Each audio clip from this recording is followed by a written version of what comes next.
Having oily skin and greasy hair would be an attribute of kapha. So someone who has a lot of kapha, or someone who's gathering too much kapha through the way they're living their lives, will tend to this problem. And so what we want to do is bring back the balance for kapha. We want to have some influence that's a little bit drying to the skin and the hair. Well, you could directly apply to the skin and the hair kapha reducing substances using a kapha soap or a citronella soap or a neem soap. Would be soaps that would help in terms of removing the grease, and in the same way a kapha shampoo.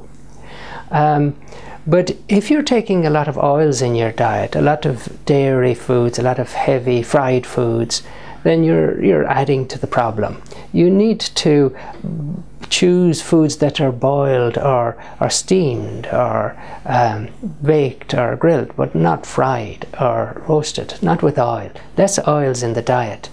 And to help your system to process the foods, then it would be wise to use a lot of spices, and including hot spices, because they help your system to produce more of the nutrients you need without the excessive oiliness.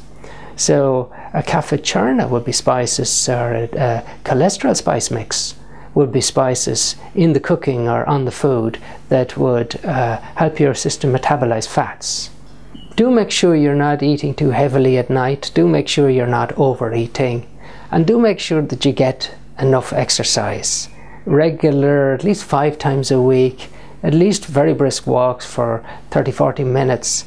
That level or more, if you're young and strong, it would be ideal to help your system to process and not create so much oiliness. And finally, there's a herbal called metha, which is a herbal to help the body process fat tissues. So that would be worth considering adding in a tablet twice, 3 times a day with meals, depending on how bad the problem is.